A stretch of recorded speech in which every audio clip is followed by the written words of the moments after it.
Have you ever wanted to use Palkia Origin in OU, but you really couldn't because of the ban list that Ubers has, and like there's no way of like competitively using it because even in Ubers it kind of sucks? Well, that's where Ubers really steps in. Ubers is not a forward of the OU metagame, but rather it's a subset of the Uber metagame. It has no relation with the OU, but it's a way that you can play old favorites like Volcorona, who got banned way earlier in this generation, or Urshifu Rapid Strike form, and can you actually use them a usable, like a viable metagame in something like Shed Tail Cyclozar or even Lassus Spassky Legion. Now, I'm with the founder himself of this metagame that recently popped up like a week and a half ago.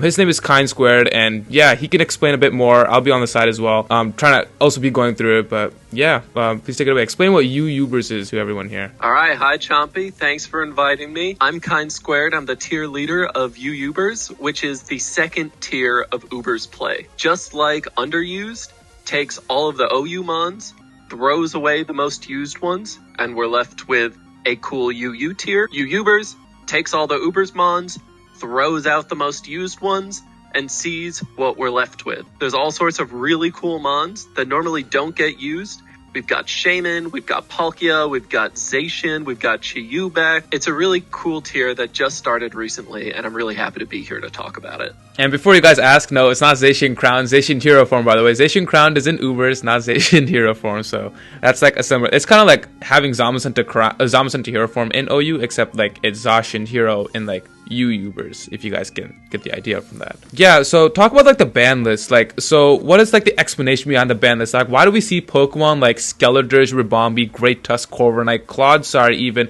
Glimmora banned in Ubers, but they're still somehow used in OU? Like, why does that make sense? Yeah, so let's take Skeledirge. It is used to counter Miraidon. So Miraidon is really popular in Ubers, therefore Skeledirge has a lot of usage in Ubers as well. It would probably not be overpowered in Ubers.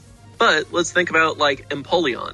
Empoleon is OU by usage, but it would not be overpowered in UU. Come on, it's Empoleon. That's so true. Yeah, exactly. So it's still banned to OU, just like Skeledirge is still banned to the regular Ubers tier. Ribombee has a big niche in Ubers as a sticky web setter. Here in Ubers, we have to use Masquerain. Yeah, and like even still with like Ubers like ban list, that's still actually like, if relatively speaking, because like the three big ground types of Great Tusk, Landersteern, and Tinglu are banned, this actually like creates, like from my experience from watching some of the VODs, like and like Clodsire as well, like it creates like so many like cool metagame like archetypes that you see that around ground types, because like the only thing you can use is like Gliscor, but Gliscor is like, I think like from the usage stats that you guys have, even though I know it's not like the total accurate one because it's a low sample size, but like I assume like Gliscor and like stuff like that, it's not that like popular or relevant, or like Set and Rocks or like some to that effect is not as easy as it once was, because you don't have the three big ground types that could really do it, because Tinglu was tanky, Landersteern had Intimidate and was relatively fast, and Great Tusk is Great Tusk. We already know what Great Tusk is, so like... Yeah, it actually creates a really interesting metagame when you don't have any bulky grounds. Gliscor is not that bulky when you put it up against a Dialga Draco Meteor. The only other option we have as a bulky ground is Landorus, not Landorus T, regular Landorus with Sheer Force. And that is not bulky. That is a kind of medium speed, strong attacker. So without any ground types, what do you use as a bulky Gloomon? As it turns out, you use Magearna. Magearna is one of the most popular mons. It is top in this very small sample size usage we've got, but it has a ton of versatility. Magearna can go stored power, it can go Volt Turn, it can have Floor Cannon, Encore, it can set spikes. Hazards are really important in this tier because your only couple of ways of getting rid of them are with Cyclozar, Giratina, and then you're scraping the bottom of the barrel with stuff like Cinderace. So there's not a lot of hazards in the meta, and there's not a lot of hazard control either. So it creates a very interesting metagame. And Magearna is, in terms of usage, one of the top mons because it acts as that bulky glue. And I think that's like a really important like moment, because at least point to talk about, because in OU right now there's a huge problem with hazards, because now there's things like toxic spikes like Gliscor, there's like spikes with Caesar's Hedge like Samurott, Hisuian Samurott, that is. You still got Stealth Rocks, like, and Sticky Webs now with Ribombee, because that's the only reason why Ribombee's even in OU, because of like Goldango. But now in UUbers you will find that hazard like control, or like that ease of control because of Good as Gold with Goldango, because of the race level of power creep with like Palkia Origin, Chi-Yu, Zacian Hero Form, like Magearna, like etc. Even the Arceus forms, Urshifu, Landorus Incarnate, which by the way, you can never use Landorus Incarnate Sheer Force Life Orb because it's always in Ubers, but now you have a chance in Ubers where it's actually kind of relevant now. In the small sample size, you guys can see it's like 13th on the usage list. And so like I think that form of like, there aren't as meta defining as they are in OU. And as I said before, like that creates a really interesting like aspect of the metagame, because we're actually able to see like, sure, you can have hazards and be dominant with them, but at the same time it's not as easy as it was in OU. It's not as easy as it is to abuse or manipulate as it is down in OU. And partially that's because Goldango is not very strong. Goldango has two niches in this format. It's as to block, defog, and rapid spin. Okay, that's normal. But the only other niche it has is as a Scarfer that can come in on Zacian and one-hit KO it with Make It Rain. That's it. You don't see bulky Goldangos. It's not that strong in this format. And that's the same with, say, Cyclizar. Cyclizar is really frail in this tier. If you're trying to get a Shed Tail off, you have to live through, what, a Chi-Yu overheat? Are you going to stay above 50% after a Chi-Yu overheat? Yeah, exactly. I don't think so. A lot of Mons with very strong moves, say Last Respects Basculegion, just are not that good when you put them up against legendaries, and it creates a very fun metagame. Like, I think, like, from what I found, like, that's not to say, like, Shed Tail is bad. Like, you can obviously bring, like, Cyclizar and, like, against, like, after your Pokemon is, like, fainted, you bring in a Cyclizar to go for Shed Tail. But, like, relatively speaking, it's still, like, difficult to find the most opportune times to come in and switch in and do that is relatively harder than, like, pre-home, like, or sorry, like before when it was in OU and Shed Tail was legal, because of the amount of power creep and because of how fast it was. But because we have faster threats, we have more offensive pressure, it's a bit more difficult. And the same thing applies to like Last Respects, albeit it's Basculegion female, not Basculegion male, but like it's still like relatively the same thing. Like the power differences is immensely different, and it's really like telltale throughout this metagame. So if you could like go through it, like what are some like meta developments that are actually really happening in UUbers right now? Like for example, like with Arceus, like that's a big thing that I've heard. Yeah, so let's talk about the top three Mons. Those usage stats are not super accurate. Blissey, Dondozo, those are not as good as those usage stats would suggest. Really, the top three Mons are Arceus in all of its many forms, and then Palkia Origin, and then Zacian right after that. But really, at the tippy top at the moment is Arceus. It has so much versatility. No other Mon can just pick whatever type it wants. Now, of course, the most busted ones, like Fairy, Ground, Standard, Base Arceus, are all banned. But there's still tons of options. Water Arceus, Flying, Electric are all really, really good. There is the Arceus set with Taunt, Recover, Calm Mind, and then whatever Judgment type you have. That is super powerful in this format. But it has tons of versatility. Electric can go Calm Mind Bolt Beam. You can have physical sets with, say, D-Dance Flare Blitz. You can have stored power boosting sets. There's tons and tons of counterplay, as well as tons and tons of sets. First off, you need to pick an Arceus that matches up well against all the other Arceuses you're going to find. You can, say, have one that uses Taunt if you're specifically worried about boosting. You can use an E-Speed if you need more physical power. There's a lot of special threats in this tier, not quite as much physical.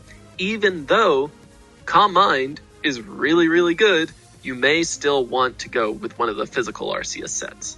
So yeah, there's tons of development just in terms of picking an Arceus. After that, you have Palkia Origin, most often running a sub 3 attacks, could be just an all-out attacker with 4 attacks. Palkia Standard is pretty good with a Choice Scarf as well. Then you have Zacian Hero. It can just click whatever button it wants. It can run Lumberry, or it can go Terra Fire to avoid burns. It can go Choice Band or Choice Scarf. Both are really good. You can have a setup with SD and Trailblaze. You see a lot of counterplay where a Gholdengo comes in trying to outspeed and kill with Make It Rain, but Zacian anticipates that and clicks Trailblaze and then can outspeed and KO the Gholdengo. And yeah, like even touching back on the Arceus point that you brought up earlier, like Arceus, like even though it's like overbearing, even though it might be like the most used Pokemon in UUbers at the moment, like it still does not go without answers. You can only use like one Arceus at a time. There's still Blissey for those special sets that are probably super common as well, even though there are physical sets with D-Dance and Flare Blitz, and obviously the body press sets that are also there. There's still other options to outspeed it. 120 isn't like the greatest thing. It isn't like Gen 4 back in the day. It's Generation 9 with that immense power creep, and like still there's other threats that can still like hurt it. It's think of Arceus like almost similar to like what Great Tusk like probably was before Teal Mask DLC. Like it's that glue to a lot of teams, and you won't find it to be like super overbearing. Sure, it might be super powerful on sometimes, but it really depends on the team composition. That's what makes it so versatile in like this metagame at the moment. And Magearna as well, like prior to its ban in OU, Magearna and Ursaluna used to be such an OP combo. And that's something you can test out again, like Magearna Trick Room with Ursaluna once again in this metagame, because Magearna is back, you still have Trick Room. And Ursaluna is like obviously in UU, and it doesn't have that much features in Ubers, so you can still run that kind of like archetype if you guys wish to as well in this metagame. Yeah, that also brings me to my personal favorite Pokemon and kind of why I made the tier, which is Dialga. So you can make a great Trick Room core with Magearna setting Trick Room, Ursaluna as the physical breaker. Dialga also knows Trick Room and can set for itself, almost like a reverse Iron Valiant sweep. You get in, you set up Trick Room, and then you've got 3 super powerful special attacks. The other thing Dialga can do really well is answer Arceus. A lot of Arceus forms only have 1 or 2 attacks, and those are usually not very effective on Dialga. So it can come in, it can roar away or Dragon Tail away the Arceus trying to boost up on it. So Dialga has a lot of really good sets and versatility in this format as well. Also, just to shout out all of the different play styles that are options, we have bulky offense, we have rain hyper offense, we have sun walking wake coming back, we have some people trying to run stall, we have hazard stack. If you can think of a common team archetype, we probably have it here in UUbers. So what can you guys do to like be really a part of this like movement that's really happening right now, this UUbers like metagame? This obviously started like a week ago. It's already have over, I think, above 150 members already in the span of a week for this metagame. So what you guys can do, there is a Discord link to the UUbers right now where you can join in and play games, participate in tournaments that happen almost like every week, I think, or I guess it started like kind of there. Like there was like tournaments in the past 2 days, like today and yesterday, Saturday and Sunday. I'm sure there's going to be more tournaments happening throughout the week, the weekends, etc. You can play against players as well who are really invested in this metagame at the moment. And further on, there is going to be a prize pool tournament later down the road. Details that will come out later for it because it's still in the works for it, but you can actually win prize pool money. There is money on the line for this metagame as well in a big huge tournament, so that'll be really cool. There's also tiering surveys for first round of suspects and quick bans. There's a first round of tournaments to develop a council for this metagame. Correct me if I'm wrong, Kind, but like if they join and they're really participating and they're really in, they might have a chance to be part of the council. Am I? Absolutely, and even until then, we still want everyone's opinions for tiering. It's likely some of the Arceus forms are going to go, but which ones are good, which ones are bad for the scene? We don't know, so we still really want your input. Exactly, and to even be talking to the founder who's so down to earth about like Pokemon, the usage stats, getting everyone's opinions on it, they're very invested in the community at the moment, and the community, I mean, for obviously at large in hand, they want to know everyone's opinions, whether you're on the council or not, if these Pokemon should be in, if these Pokemon should be out, etc. So you guys, no matter what, if you're on the council or not, you still have a say in what's happening, and I think that's really cool. As you guys can see, like the founder has literally reached out to me for this to happen, so you can already see how down to earth like this entire process is. And if you guys want more full FAQs, ban list, and custom format, they're all in the Discord as well. The Discord channel has a ton of things. You can get sample teams, you can get idea of the metagame at the moment, etc. There's a ton of people talking about it, so it's a really cool place. Thank you guys for watching the video and checking out UUbers. Thank you, Chompy, for wanting to sponsor all of this and making this video and making it all happen. I really didn't think that UUbers would blow up the way it has, but oh my god, there is a niche People want to use these mons, and we have found a way in which it works. I know many different people have tried to get some sort of OUBL tier to work in the past, but it's always devolved. You hear about the mess Freedom Cup was. This is not that. This scene has grown because it is so much fun. So yeah, please check out the Discord. Please like and subscribe to Chompy. He didn't tell me to do that, but I'm saying it. Go like and subscribe to his YouTube. He really is doing the most for us, and thank you. No, I'm very honored as well. Yeah, be sure to check them out. I got links down below for their Discord and stuff, and in the pinned comment as well if you guys want to join. Seriously, it's amazing. Just give it a try if you guys are a bit skeptical, and I'm sure you guys will have a ton of fun with it. With that, though, thank you guys for watching as always. Thank you to my members over here on YouTube and Patreon. If you guys wish to support me even further, you guys can click the links. Links are in the description down below. And yeah, other than that, though, I'll catch you guys in the next video. Thanks for watching as always.